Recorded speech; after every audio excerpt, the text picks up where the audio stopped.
A graça e a paz do nosso Senhor Jesus Cristo. Hoje é domingo, dia de adorarmos a Deus.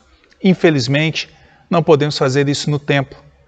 A nossa cidade, o nosso país tem enfrentado uma grande batalha. Estamos diante de uma pandemia, mas o nosso Deus tem um controle sobre todas as coisas. O nosso Deus permanece assentado no trono. E onde estivermos, seja em nossa casa, seja em nosso lar, nós adoraremos a Deus. E eu convido a você nesse momento, juntamente comigo, a cultuar a Deus. E eu gostaria de começar esse culto fazendo uma oração, pedindo a Deus pela sua família, pela sua casa, pedindo a Deus pela nossa cidade, que Deus abençoe os nossos governantes, os profissionais da área da saúde, principalmente. Vamos orar. Feche seus olhos e vamos pedir a Deus que nos abençoe. Senhor Deus, eu lhe peço agora, para a tua glória e para o teu louvor, que o Senhor abençoe cada pessoa que está nos assistindo, cada pessoa que neste momento se coloca para poder adorar e bendizer do teu nome. Eu lhe peço que o Senhor esteja abençoando os governantes da nossa cidade, os líderes, que eles tenham sabedoria e discernimento para um momento tão difícil e tão crítico. Eu lhe peço que o Senhor abençoe também os profissionais, abençoe os médicos, os enfermeiros, todos que trabalham no hospital dessa cidade. Sê com eles, Deus, no nome de Jesus. Que o Senhor esteja protegendo-os de todo perigo, de toda artimanha, toda ação satânica também. Sê sobre eles, eu assim oro e lhe peço no nome de Jesus Cristo. Amém e amém. Primeira coisa que eu quero que você entenda, fique em casa. Nesses próximos dias, é uma solicitação, uma recomendação dos governantes da nossa cidade, agora é um decreto. Fique em casa, não saia. Isso vai ajudar muito a evitarmos a propagação desse vírus. Vamos pedir a Deus que nos dê sabedoria nesse momento e que nós tomemos decisões sábias. Eu sei que é um momento muito difícil, por isso nós estamos orando. A nossa igreja, esse mês, está em 30 dias de jejum e oração. Eu te convido a estar orando e jejuando juntamente conosco nesses 30 dias. Até o final deste mês, nós estamos orando. E vamos continuar orando ainda mais para que Deus esteja abençoando a nossa cidade. Eu queria nessa noite trazer uma mensagem para o seu coração. Eu queria trazer uma mensagem de fé, uma mensagem de esperança. Há um texto na Bíblia que me chama muita atenção, que foi escrito por Davi. É o Salmo 3º. Eu gostaria de fazer a leitura, acompanhe essa leitura e eu tenho certeza que Deus irá te abençoar simplesmente pelo fato de você ler essa palavra, que é a palavra de Deus para nossas vidas. Assim nos diz o texto, no Salmo 3º, nos diz assim: Senhor, como tem crescido o número dos meus adversários. São numerosos os que se levantam contra mim. São muitos que dizem de mim, não há em Deus salvação para ele. Porém, tu, Senhor, és o meu escudo, és a minha glória, o que exaltas a minha cabeça. Com a minha voz clamo ao Senhor, e ele do seu santo monte me responde. Deito-me e pego no sono. Acordo porque o Senhor me sustenta. Não tenho medo de milhares do povo que tomam posição contra mim de todos os lados. Levanta-te, Senhor, salva-me, Deus meu, pois feres nos queixos a todos os meus inimigos e aos ímpios quebras os dentes. Do Senhor é a salvação e sobre o teu povo está a tua bênção. Há uma famosa história que há muitos anos atrás, em uma pequena cidade, chegou um circo. E esse circo era muito famoso. Famoso porque nesse circo havia um grande artista, um equilibrista. Esse homem subia numa plataforma de aproximadamente 15, 20 metros de altura e andava sobre um cabo de aço de 15 a 20 metros também. E fazia um número espetacular. Um repórter da cidade ficou sabendo de tal número e decidiu entrevistar aquele artista. Quando lá chegou, ele viu o número e ficou impressionado com aquela demonstração, com aquela performance.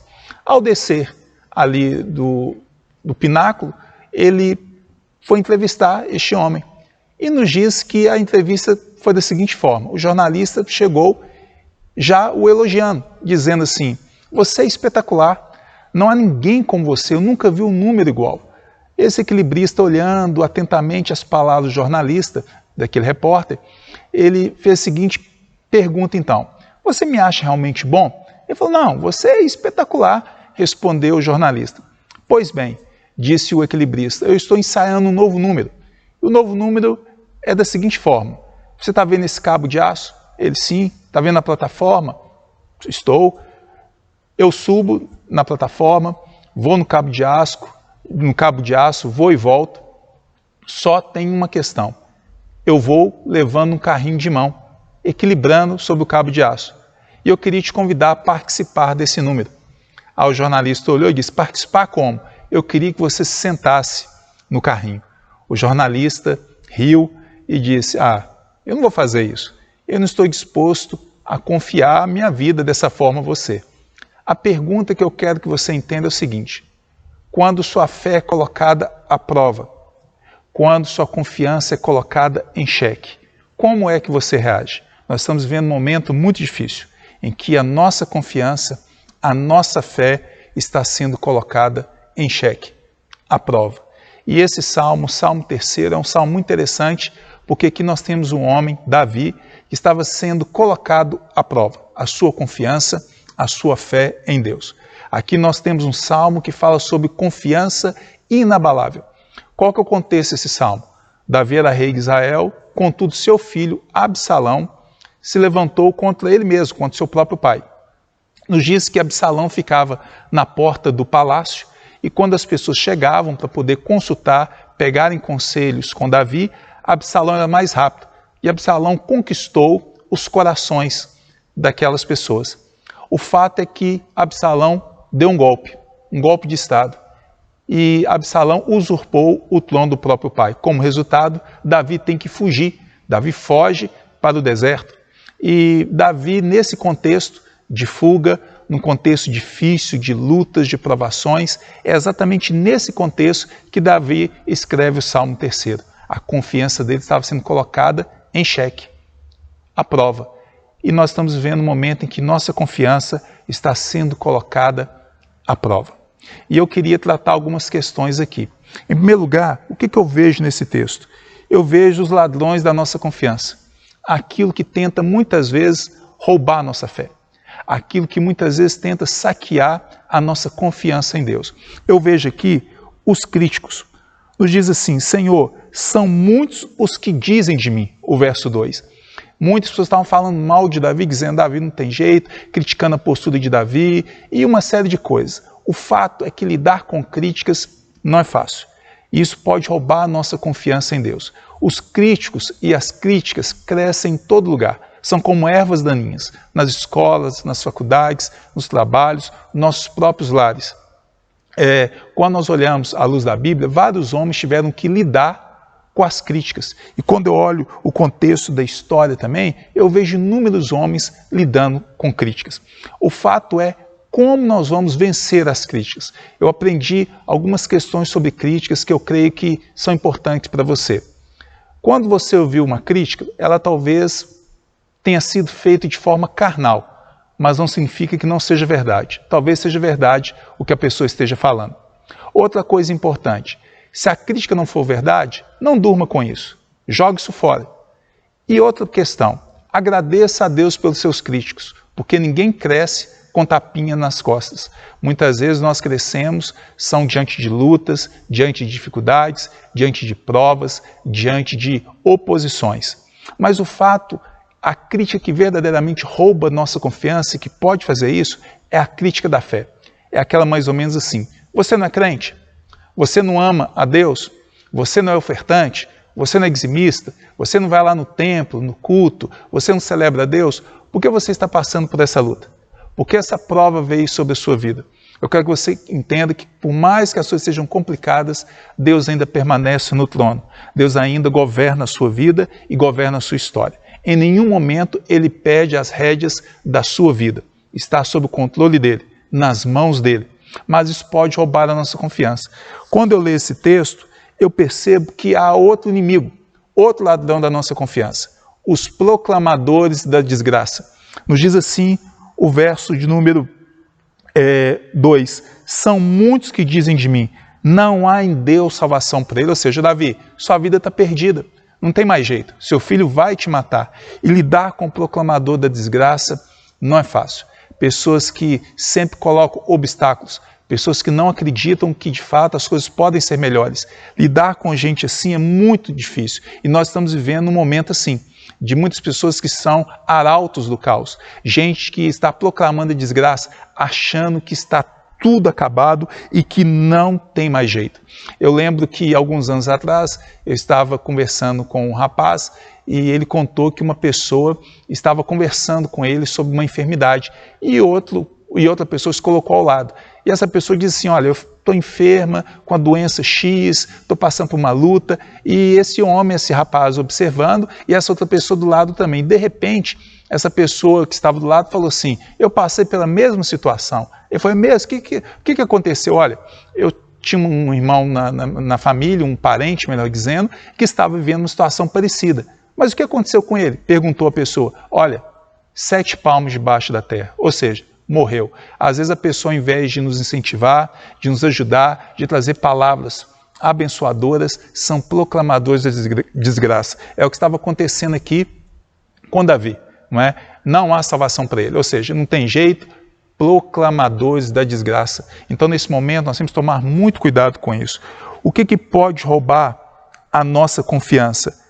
As lutas, as muitas provas. Se você olhar o verso 1 diz, como tem crescido o número dos meus adversários, são numerosos. E muitas vezes nós enfrentamos uma luta atrás da outra. Talvez você estivesse vivendo já um momento bem complicado e essa pandemia chegou. Um momento de crise, um momento difícil, talvez no seu casamento, lá no seu trabalho, e agora vê essa pandemia. Davi enfrentou problemas sequenciais.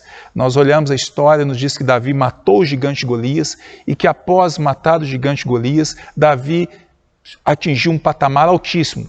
Ele foi condecorado, na verdade, era um herói de guerra.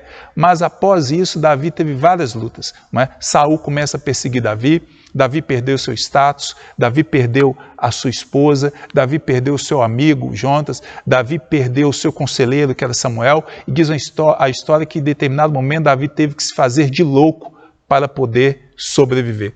O fato é que muitas vezes nós vamos enfrentar lutas, uma atrás da outra. Isso pode roubar a nossa confiança em Deus. Sabe o que pode roubar a nossa confiança em Deus? Os sonhos protelados, os sonhos adiados. Se você olhar a história de Davi, ele foi rei, certamente Davi sonhava em ter um reinado mais tranquilo, mas nesse exato momento o seu sonho está sendo adiado. Lidar com sonhos adiados não é fácil e talvez seja o momento da sua vida. Talvez você tenha lutado para conseguir uma casa própria, um financiamento, mas agora surgiu isso, não é? Tudo se complicou, ou seja, vários problemas se levantaram, veio essa crise em nosso país e você não tem condições de fazer isso. Sonho protelado. Quem sabe você projetou um casamento, mas agora com essa crise o casamento vai ter que ser adiado. Essas coisas podem roubar a nossa confiança em Deus, mas eu quero que você entenda que muitas vezes Deus faz isso e permite porque Ele tem planos diferentes para nossas vidas. Às vezes planos até mesmo maiores. A Bíblia conta histórias de inúmeras mulheres que sonhavam em ter filhos. Nós temos o exemplo de Ana e temos o exemplo de Isabel.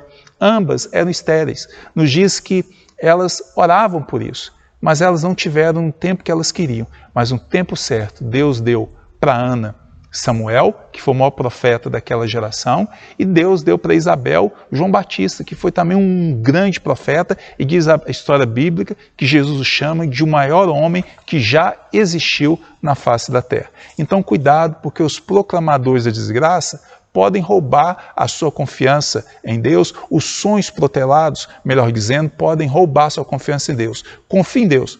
Deus está no controle de todas as coisas. O que pode muitas vezes roubar a nossa confiança em Deus? A sensação de inoperância. Às vezes nós temos a sensação de que Deus não está agindo, que Deus não está atuando em nossas vidas. Isso é muito perigoso. Davi diz assim, levanta-te, Senhor, salva-me, Deus meu. Ou seja, haja Deus, faça algo. Lidar com o silêncio divino é muito complicado. Às vezes parece que Deus não está agindo. Não duvide, Deus está cuidando de você. A Bíblia fala que Ele trabalha para aqueles que nele esperam. Então descanse no Senhor. Ele está trabalhando na sua vida, ele não perdeu o controle. Não é? Lidar com silêncio, eu sei que não é fácil. Jó teve que lidar com silêncio, ele fez muitas perguntas. Não é? Jó ganhou o campeonato, como diz Ravi Zacharias, um grande autor, de campeonato do não sei. Então, Jó não sabia de nada e Jó não tinha resposta para nada. A Bíblia conta a história de vários discípulos que estavam no mar e diz a história que eles clamavam e Jesus estava dormindo no barco. Mas Jesus tinha todo o controle da situação. Então, esse sentimento de inoperância não é fácil. Isso pode roubar a nossa confiança em Deus. Sabe o que pode roubar a nossa confiança em Deus? Os nossos inimigos. O salmista nos diz: levanta-te, Deus meu, pois feres nos queixos a todos os meus inimigos. Verso 7. E aos ímpios quebras os dentes. Ou seja, nós temos inimigos. Quais são os nossos inimigos? A Bíblia diz que nossa luta não é contra carne ou sangue, mas contra principados. Então o inimigo está furioso. O inimigo quer destruir a sua vida. Ele quer destruir sua família. Ele quer tirar a sua paz. Mas lembre-se, nós temos um Deus que guerreia e que luta por nós. O inimigo vai dizer que é o fim. E ele vai fazer isso durante toda a história. Na verdade, ele fez isso durante toda a história. Ou você acha que quando José estava lá na cisterna, o diabo falou que ele seria governador do Egito? Certamente que não. O diabo disse que ele estava morto e que não tinha mais jeito para ele. Quando Moisés chega diante de Faraó, o que você acha que o inimigo falou para Moisés? Que ele conseguiria, ele teria êxito? Certamente que não. Quando Esther chega diante do rei Assuero, você acha que, na verdade, o diabo falou o que para ela? Que ela teria êxito? Pelo contrário, que ela seria morta também. Então, cuidado com isso. São ladrões da confiança. Então, esse salmo de Davi, ele fala sobre isso, ladrões da confiança. Mas esse salmo tem uma segunda lição que eu quero que você guarde. Aqui nós temos os fundamentos da nossa confiança. Por que nós devemos confiar? Quais são os fundamentos? Primeiro fundamento que esse texto nos ensina: Deus é soberano. Devemos confiar nesse momento de crise, momento difícil, porque o nosso Deus é soberano. Davi, ao escrever esse salmo, a primeira palavra que ele usa é Senhor. E aqui essa palavra está em letras garrafais, mostrando que Deus é governador, que Deus é o grande Adonai. Deus tem o controle de todas as coisas. A sua vida não caminha como um destino cego. A sua vida não corre como um carro sem freios, prestes a bater num poste. Não, a sua vida é guiada por Deus. A sua história está nas mãos do Deus Todo-Poderoso. Há uma história muito conhecida, uma história muito famosa e muito simples. Um menino estava num navio e, de repente, esse navio era jogado de um lado para outro e ele estava prestes a afundar. E nos diz que ele estava lá no porão e, quando eles chegaram lá embaixo, viu esse menino dormindo. E perguntaram: mas por que você está dormindo? O navio está afundando. Ele disse: não, é porque meu pai é o capitão, meu pai que está no controle. Então, na verdade, o nosso Deus está no controle. Ele está cuidando de nossas vidas, está cuidando de nossa existência. Por que devemos confiar? Qual é o fundamento da nossa confiança? Nós temos um Deus que nos protege. Não é? O verso 3 nos diz assim: porém tu, Senhor, és o meu escudo. Não é? O nosso Deus é o nosso escudo, é aquele que nos protege. Ele é o nosso castelo forte, como dizia Martim Lutero, o grande reformador.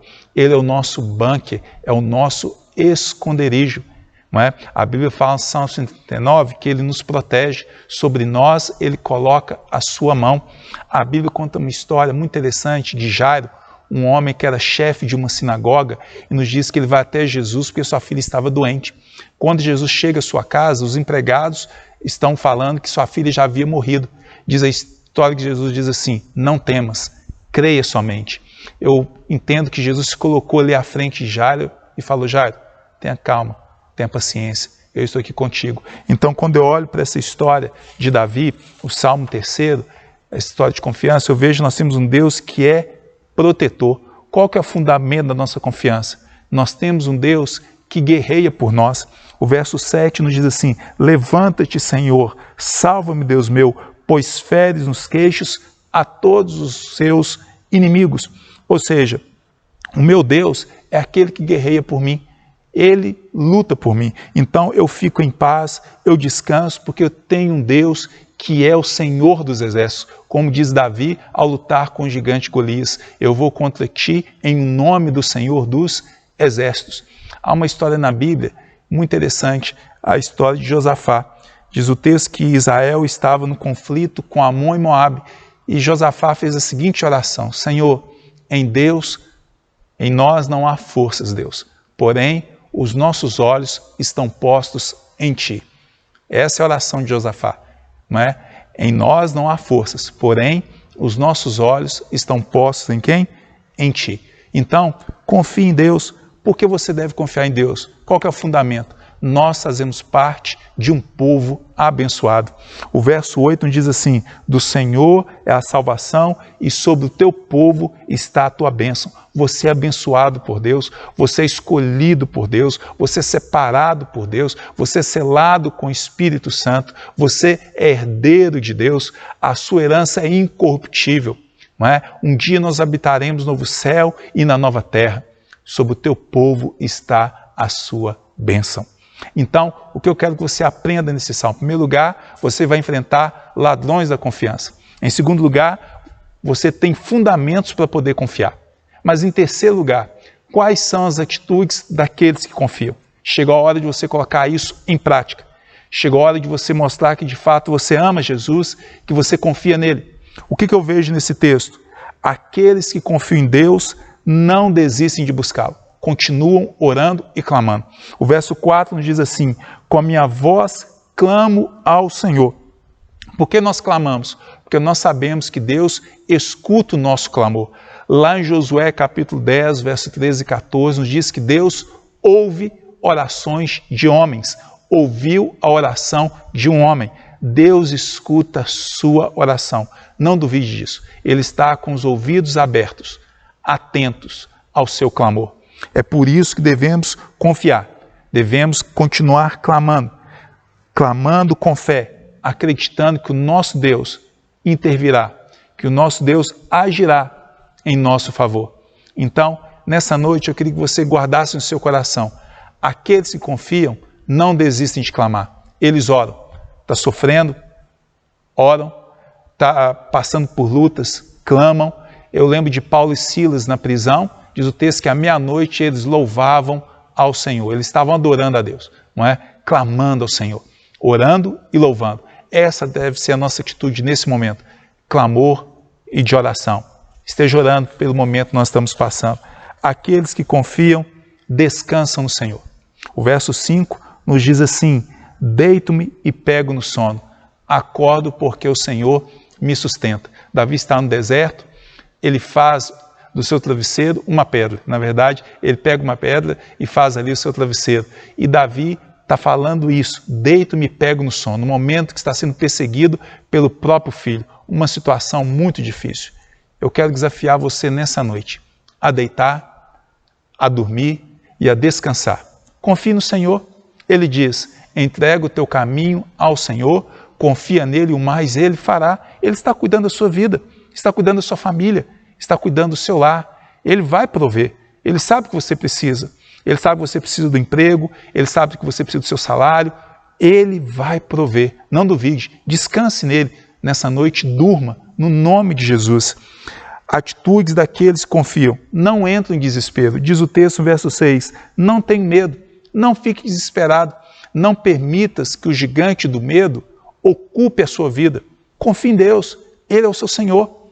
E em último lugar, guarde isso, não é? Confie no Deus da redenção. Nos diz a história: do Senhor é a salvação e sobre o teu povo está a tua bênção. Deus é aquele que redime o pobre do pó. É aquele que faz com que o humilde seja colocado entre os príncipes, conforme o salmista no Salmo 113. E Davi tem muitas histórias a respeito disso. Lá no 2 Samuel, capítulo 30, há uma história que Davi estava numa cidade chamada Ziclag, a sua cidade. E Davi havia saído para uma batalha e quando ele volta, a cidade havia sido completamente destruída. Nos diz a história que Davi chorou até não ter mais forças para poder chorar. Mas ao mesmo tempo que Davi chorava, ele buscava o Senhor, ele se quebrantava diante de Deus. Então eu desafio você nessa noite a confiar em Deus, assim como Davi o fez. E diz a história que Davi falou: o que eu devo fazer, Deus? Deus disse a ele: vai, lute contra os seus inimigos, porque eu vou te dar de volta tudo aquilo que eles roubaram de você. Deus é o Deus que muda circunstâncias, redime, é o Deus que abre portas, é o Deus que faz milagres, Ele é o provedor. Então, eu sei que é uma situação muito difícil, meus irmãos. Eu sei que pais estão me ouvindo, líderes de família que estão preocupados. Confie no Senhor. Confie no Senhor. Do Senhor é a salvação e sobre o teu povo está a sua bênção. Nós já temos a maior bênção de todas, a salvação em Cristo Jesus. Não duvide que o resto é muito fácil para Deus. Ele é o provedor. Ele vai te sustentar e vai cuidar de você e de sua família nesse momento. Eu oro para que nesses dias que nós iremos enfrentar, dias difíceis, dias de lutas, dias complicados, mas que você confie em Deus. Não duvide. Descanse no Senhor. Não é? Outra coisa muito importante, obedeça às suas autoridades. Esteja sendo um bom cidadão. Permaneça em casa, principalmente você que é idoso.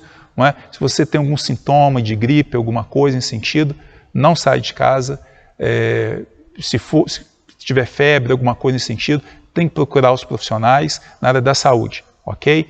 Que Deus abençoe ricamente a sua vida. Algumas pessoas estão perguntando, como o templo está fechado, algumas pessoas às vezes querem ofertar, elas querem dizimar. Ligue para a secretaria da nossa igreja. O telefone vai aparecer abaixo, mas o telefone é 37 3241 4384, que você vai ter informações de como fazer isso. Que Deus abençoe sua vida, que Deus te sustente e te guarde. As tuas promessas são maravilhosas, Senhor. São infinitas as tuas promessas. E são nas tuas promessas que nós nos escondemos. Nós nos escondemos na promessa que o Senhor fez à tua igreja. Eis que estarei convosco todos os dias. Senhor, nós nos escondemos aqui. E aqui nós queremos ficar.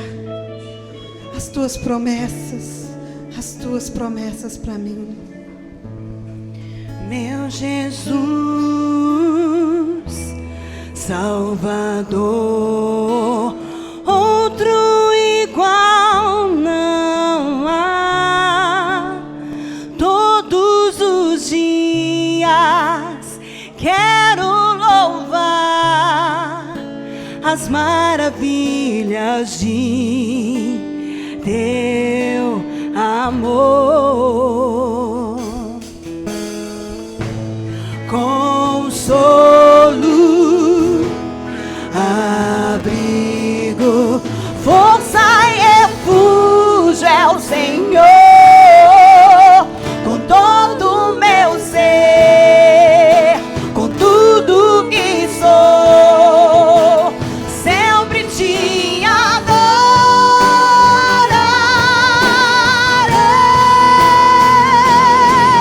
Aclame ao Senhor toda a terra e cantemos poder, majestade, louvores ao Rei.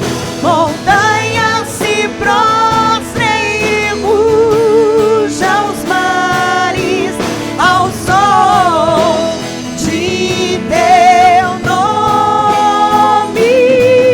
Alegre te louvo por teus grandes feitos. Firmada estarei, sempre te amarei. Incomparáveis são tuas promessas pra mim.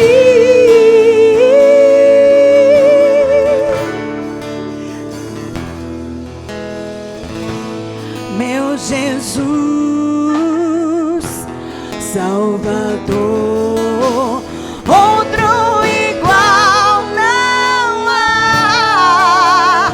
Todos os dias quero louvar as maravilhas de teu amor. Consolo e abrigo, força e refúgio é o Senhor. Com todo o meu ser, com tudo que sou,